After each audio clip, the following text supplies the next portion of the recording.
Hey, my name is Max Dugan. I'm a craft brewer and the host of the Open Trail podcast. This podcast is about the natural world and those of us who love it and care for it. Today, I'm going to be sitting down with Rafael Vargas and Cody Fongemie, a couple members of the Armed Services, talking about backcountry hunters and anglers and their Armed Forces initiative.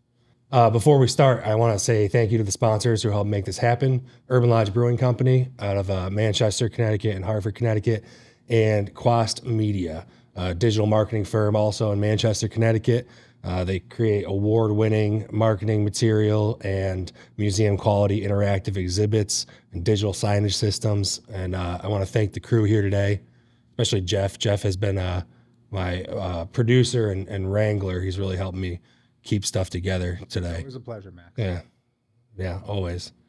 So, Raf, Cody, thank you for being here, first of all. Oh, thanks for having us, bud. It's awesome to be here. So. Yeah, thanks, Max. You look so excited. We're going to be talking about your volunteer work with BHA's Armed Forces Initiative.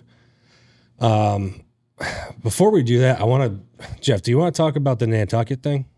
Yeah, I think that's a pretty interesting story. I'd like to hear a little bit more about that myself. So I heard a little bit here and there, but it's pretty cool and it's pretty topical. Nantucket, as you guys might know, small island south of the Cape.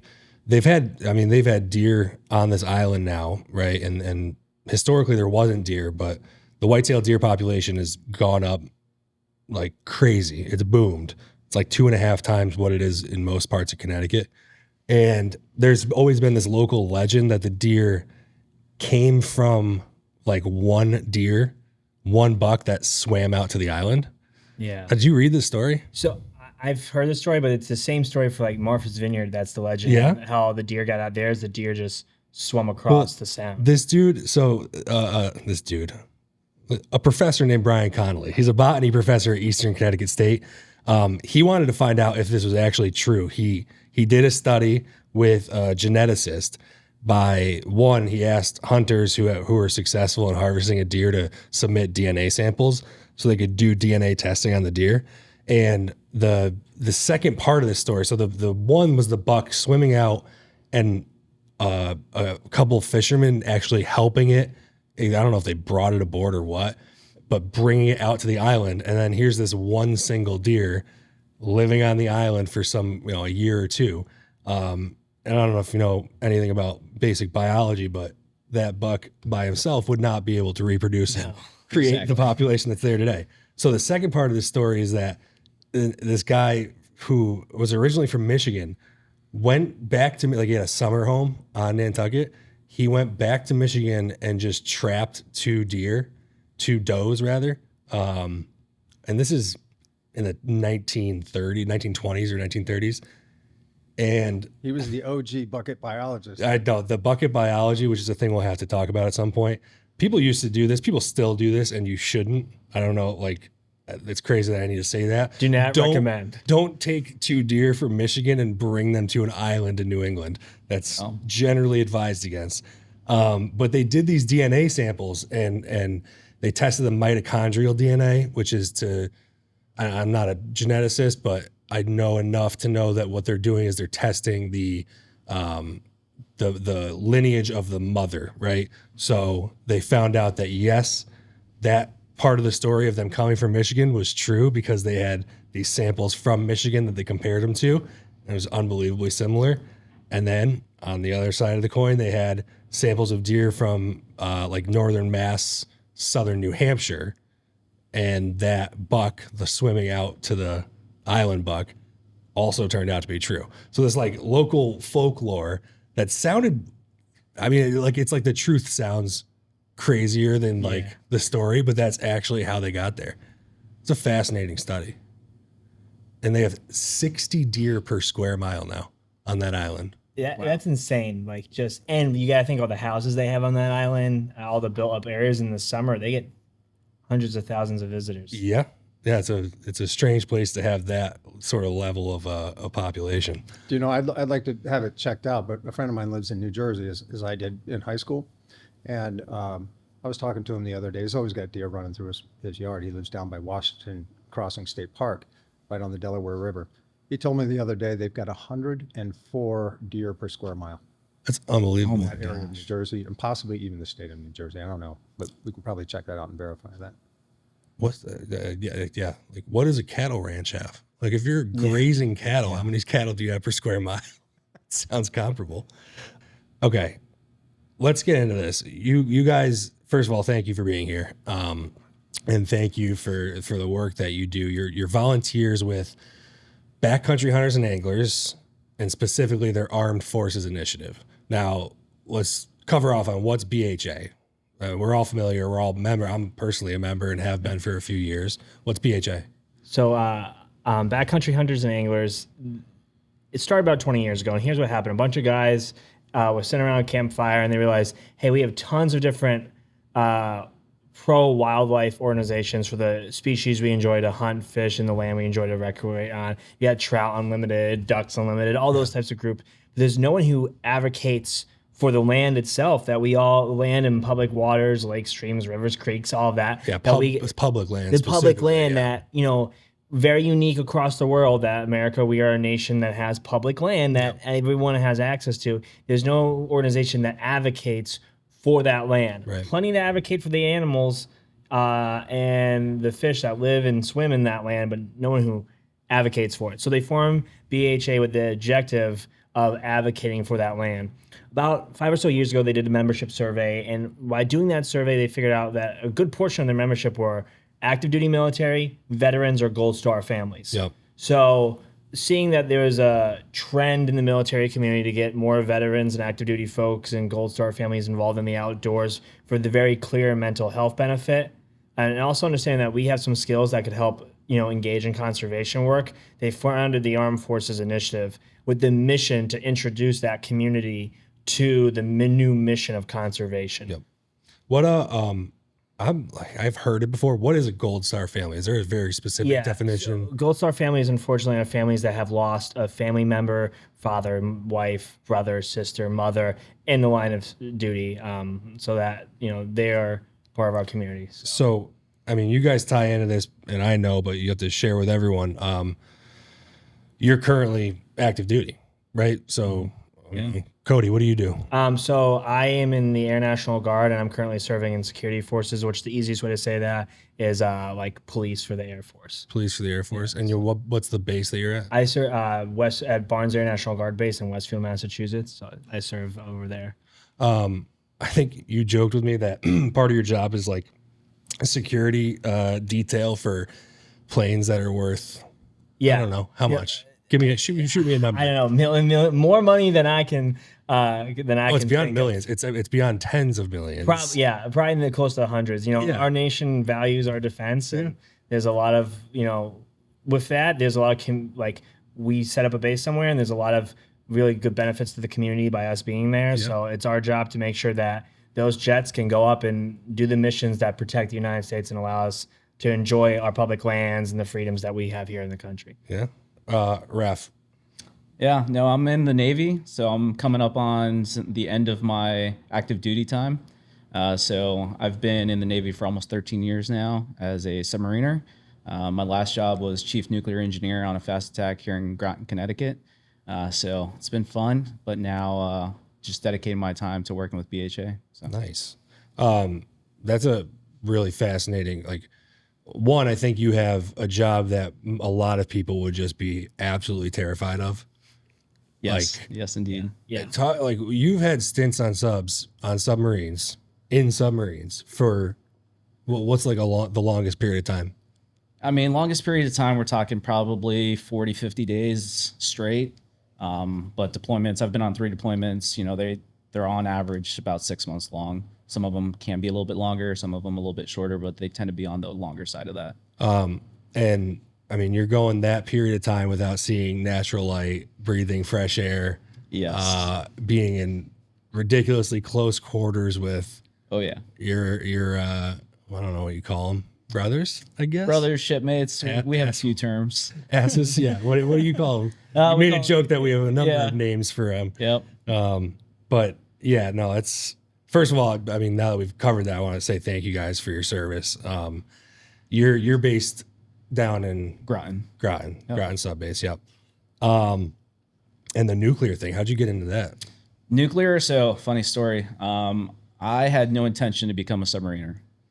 When I was at the Naval Academy, I was doing chemistry pre-med. And so my intention after graduation was actually to become a doctor. I had an injury my junior year and kind of set things back. I didn't get to study as much. I was taking care of this injury. And it just didn't line up. So they came, a few people came and talked to me and they're like, hey, you have the grades. We need you to go submarines. I was like, no, I'm good.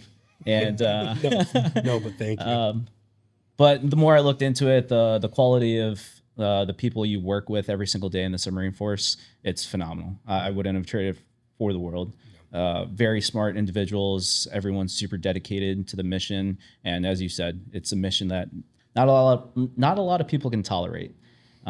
It's the isolation, claustrophobia. It's a real thing for some people. So I want to ask too, how, you kind of covered it there, Cody, like, was there, I know you kind of come from a military family in a way, right? Was it, you were a young kid and you're like, I'm thinking military all the way, or did it happen at some point? So I think throughout growing up, I came, from a military family, and I thought it was going to happen. But I went off to college.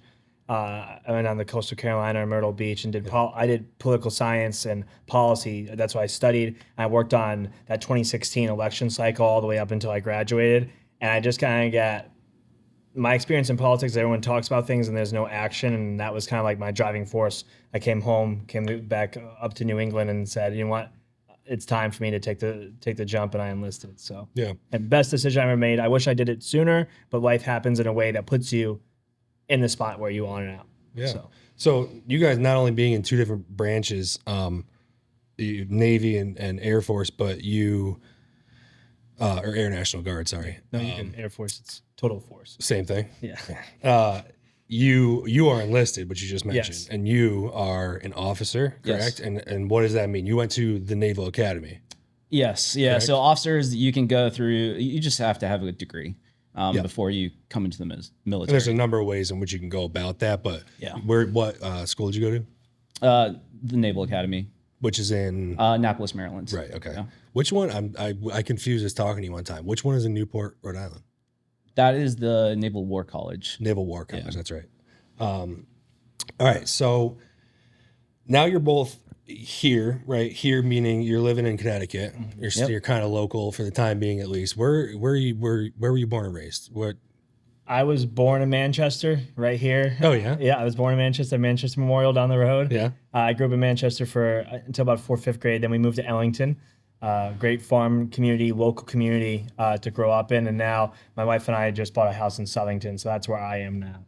So you haven't gone far. No, I Aside went down from to your South college, Carolina for 3 years. I lived in Myrtle, and that was good enough. And then, my time away for training for the military, but that's about it. Yeah, I joke. I moved away with my wife 3,000 miles to Washington for a few years just to move back and buy a house about a mile from where I grew up. Yeah. So that's the way life goes sometimes. Ralph, you're not from here, right? I am not. Where are you from? I was born and raised in Ocala, Florida, small horse country town. Now it's crazy big, but small town. After high school, went to the Naval Academy again in Annapolis. And I've been stationed up here in Connecticut for most of my time. I think I did 2 years out in California, but that was about it. You mentioned, and I don't think a lot of people know this, and I only learned it recently, Ocala horse country. Yeah. Like they raise specifically Yeah. I'm probably wrong, but I've heard like thoroughbred race horses there. Yeah. A lot of the thoroughbreds that go into the big horse races around the country, a lot of them are bred in Ocala. So that's a little bit of our claim to fame. It's definitely grown more as a sport down there. It's always been big, but as the town has gotten bigger, everything has gotten bigger. Yeah, so it's just a part of the culture. Yeah. It's definitely like, my high school used to be horse farm that got donated to the church, and that's where the high school was built. So it was definitely part of, just being brought up in such a small town. It's just horses everywhere. we're going to talk about your upbringing and how you guys got outside in general. But first, I want to just take a break so we can thank the sponsors. The Open Trail podcast is sponsored by Urban Lodge Brewing Company. Creators of amazing handcrafted beer, food, good times, and great memories, with locations in Manchester and on Pratt Street in downtown Hartford, Connecticut. And Quast Media, located in Manchester, Connecticut and Nashville, Tennessee. Quast Media is an award-winning digital marketing firm producing video, digital signage systems, and interactive digital experiences. Hey, this is Max, host of the Open Trail podcast. If you're enjoying today's conversation, then join the conversation every week. There are full episodes available on the Open Trail Podcast YouTube channel, so be sure to subscribe. On top of that, follow us on social media at Open Trail Podcast. Most importantly, I want you to get outside and get after it with the people that you love and to build your relationship with the natural world. All right, so we're here with Rafael Vargas, Cody Fongemie, talking about their work with BHA's Armed Forces Initiative. And I want to just get right into it. What is the Armed Forces Initiative and what is the programming that you offer to get active duty members and veterans involved in the outdoors and involved in conservation? Yeah, so Armed Forces Initiative, as Cody mentioned earlier, it's a program within BHA. After identifying a large membership belonged to the Armed Forces, they were like, hey, let's give it a try. Let's actually go after bringing more veterans, more active duty Gold Star families into BHA. And so with that, developing, creating conservationists, the main way we bring in members is teaching people how to hunt and fish. So that's kind of where we bring people out into the outdoors. We give them the basic skills, take them out into the woods, into the marsh, out on the water, and we just teach them how to be safe, be able to do it again. And so that kind of leads to a natural progression of someone going back home and being like, okay, I have the basic skills to get out there, and I'm going to go do it. I'm going to find my local stream to go fly fishing. I'm going to go find my local WMA, go hunting by myself. And so then they start realizing, okay, I really enjoy this. And it just kind of leads to a natural progression in becoming a conservationist. So that's kind of the main thing that we focus on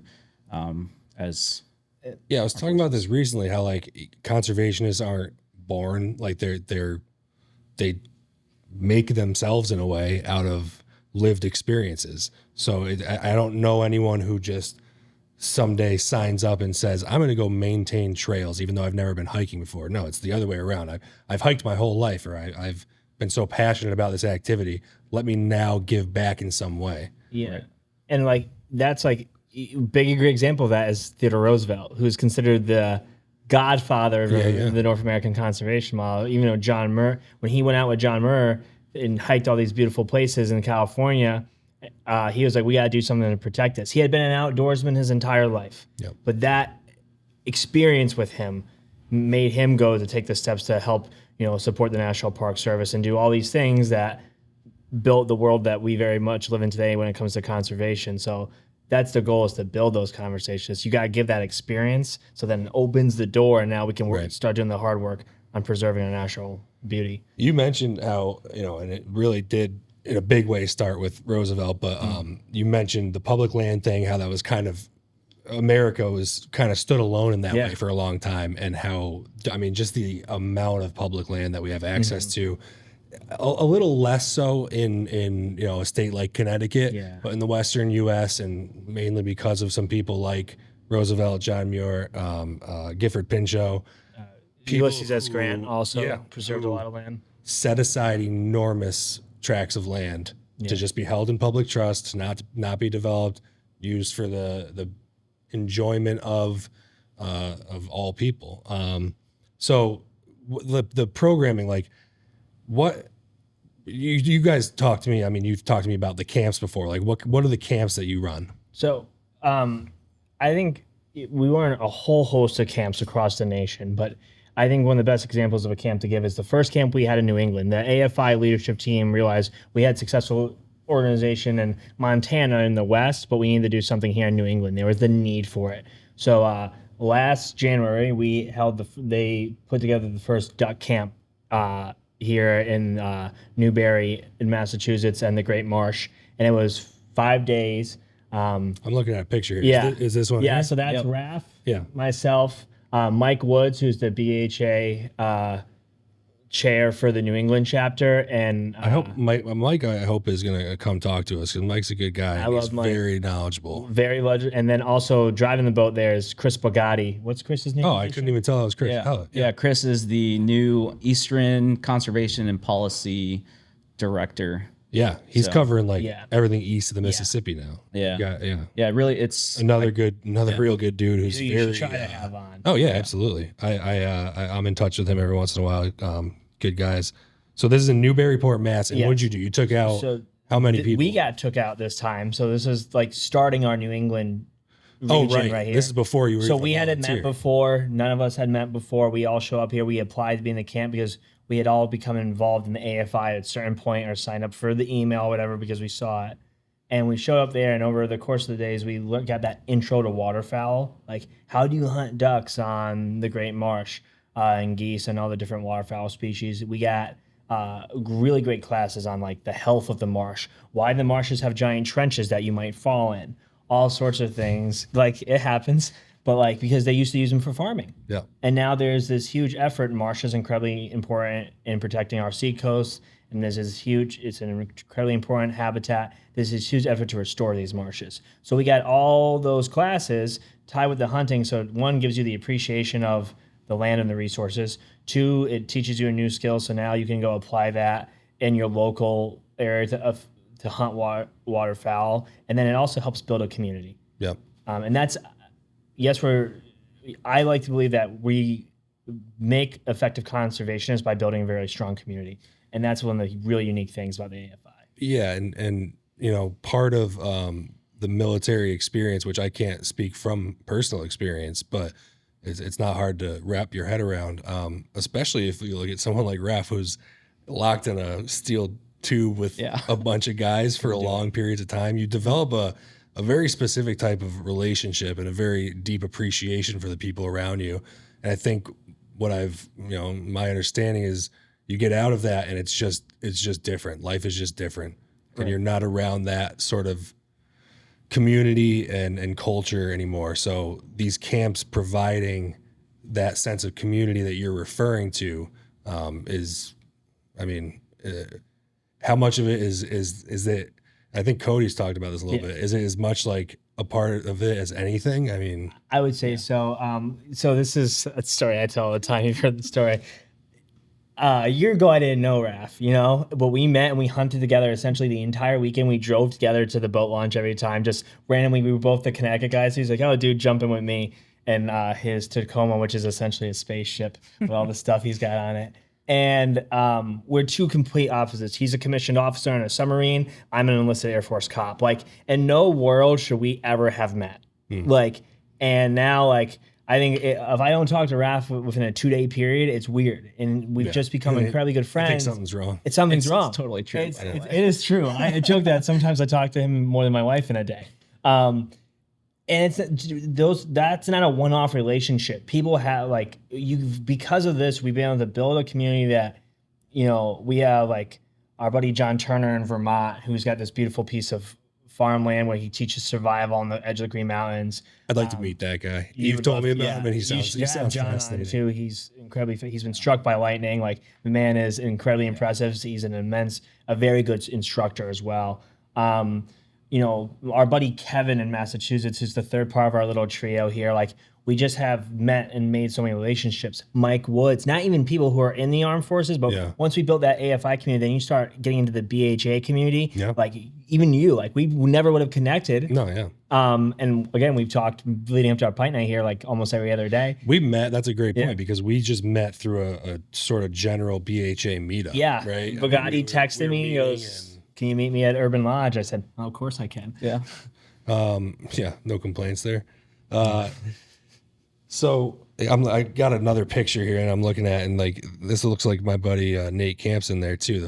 Was this fly fishing camp or what? Yeah, that's actually one of our other camps that we hosted this past year. So during the summer, there are Army troops that come up to West Point in New York to help train the cadets as part of their kind of initiation during their first summer. And so we got a call through BHA to New York. Hey, we want to kind of reward our soldiers for doing good work during the week. We want to take them out fly fishing. So we were looking at New York and a little bit of Connecticut, just within an hour's drive of West Point. And so that event specifically, we were able to take out, I think, 10, 12 soldiers and teach them just fly fishing. We went to the Farmington here in Connecticut and taught them the basics of fly fishing. It was a little tough. The conditions were a little warm, but man, being able to teach them those skills, take them to lunch, talk about conservation, talk about different efforts that are held on the Farmington to keep that fishery alive and well. It was a great thing. It goes far beyond just kind of like learning how to cast. It's a much more immersive experience. Right. And it's all about developing a conservationist, right? Yeah. Like we were just talking about it, but like these events, it just gives you the basic like touch or like the introduction into the outdoors. And once that you get bit by that bug, like you're out there more often. Now you're noticing, hey, there's a lot of trash in this parking lot where I'm parking at, or hey, there's a lot of debris in the river that I fish, and now you're cleaning that up. From there you're maybe like, hey, Cody, I just met you. You want to get into fishing? Come along, and so you're introducing other people, and then from there, now you're hearing about policies and different things at state governments that are going to impact that resource. And so that's kind of the natural progression of becoming a conservationist is you start off there and just appreciating the outdoors, and then you're trying to take care of it. One of the the things that I think I personally appreciate about these type of programs is, I think especially for like a very active outdoor recreation like hunting and fishing, is that people will take an interest in it, but to make that leap into actually partaking in it, it does involve that either mentorship or relationship with someone to try and show you the ropes, because just getting into it can seem very overwhelming, right? I mean, I don't think we even covered this, but I mean, have you hunted and fished your whole lives? Were you brought up in it, or are you a total amateur? I was a total amateur. Big history buff growing up as a kid, so I read all about like Roosevelt, Davy Crockett, and all them. So like, I had the idea of, this is something I want to do one day. And then I kind of just listened through podcasts. That's right when podcasting was getting big, and you were hearing like you had Meat Eater and like this is a very stereotypical thing of a guy who just got into hunting to say. But I heard Joe Rogan talk about me, and I'm like, maybe I'll give it a try. I had a bow. I had a friend who helped me get some knowledge, and I kind of just did a ton of reading, watched a ton of YouTube videos, and jumped into it. And it's been kind of a love affair ever since. Yeah. What about you, Raf? No, very similar. So growing up, I had a few friends that hunted. So they kind of were like, hey, I'll take you out. Just never got around to it. I fished, being from Florida, going freshwater, saltwater fishing. That was, every summer I was out there. Yeah. But the hunting bug really bit after college, when I just had a little bit of downtime before going through school to become a nuclear engineer. Yep. That's where I started exploring, getting out, watching YouTube, listening to podcasts, and just exploring. But yeah, there's always that, that hurdle you have to get over. Was there a mentorship? Was there a person, or were you mostly just on your own? Mostly on my own. And so that stuck with me. That experience stuck with me. And that's why like AFI really appealed to me, is because, man, it was tough. Like you learned all the small lessons, and having a mentor would have definitely been like awesome. And so that's where we're heading. I know we're going to have a couple events here for you guys soon, and there's a bunch of ways in which people can get involved. Let's talk about one, how, if someone wants to donate to help make because you guys fund these camps, and it is free for all, right? All guests. So anyone who's active duty or veteran, Gold Star family, they're not paying for anything, right? Yeah, no, all of our camps are cost-free. Effectively, the participant brings whatever hunting gear they have to participate, and then they just have to get there, buy a license, and that's it. Other than that, if they don't have some gear, we'll try to cover it. Food, stay, we cover all of that. So And how if someone's listening and they want to make that happen, if they want to help donate, what do they do? yeah, so anyone that would like to donate can log on to backcountryhunters.org. Search for programs, go under Armed Forces Initiative on the website, and then at the very bottom, there's going to be a page or a link that they can click on to make a donation to AFI. Nice. And you got like this chapter. Do you pull funding from national at all, or? We do, yeah. So most of our funding, so we're actually, as a nonprofit, we probably have one of the lowest budgets out there amongst the nonprofits that are taking veterans out hunting and fishing. But I would say about 60% of our funding comes from membership fees or a membership drive, a silent auction. Yep. And then the other 40% comes from, a few things we sell on the BHA websites, federal, local grants, and then fundraising, such as you guys here. You, I mean, you kind of touched on it there, but again, how localized and how community driven this organization is. It really is. It's all about just supporting the people around you. Yeah. Right. And that's more often than not how these things become very real, right? It's not just some vague idea off in the distance. It's just that I met him and that's my buddy now, and now I'm going to go out and we're going to plan this thing. And there's a ton of, I think one thing that I like to hit on this is there's a ton of mental health benefit to all these activities. Yeah. It's no surprise there's a mental health problem in the military community, and it's long been a thing with the things that the stressors of the job, things folks experience overseas, even stateside if they've never been employed. People pick up things. Yeah. Like the French used to do it after World War I. The French they made their guys go fly fishing. It was a common program. It showed to be very therapeutic. And these programs, whether that just be getting outside and helping do a river cleanup, now you're using some skills like we can embrace the suck a little bit. So now they're using some skills they learn, or it's, hey, I'm going out and hunting with a group of the guys and gals who have shared experiences, or I'm coming to a pint night and I'm getting to connect with all these folks. It has a clear mental health benefit. I think the number we're up to, the people who have reached back out to AFI as an organization nationally is, hey, about 70 people have said, I think we're a little higher than that now. Hey, I was on a path to do something bad in my mental health, but because of coming out in this camp or coming to this thing or talking to the members that I've met through this, I've been able to straighten that path and avoid going down that dark path. Yeah. And that right there is what it's worth. And like, I mean, it's like I hesitate to bring it up, but I do want to be like very clear. You're talking about 22 veterans a day committing suicide. Yeah, that's a number that's thrown around. There's some, unfortunately, So for the mental health aspect cannot be understated or overstated rather.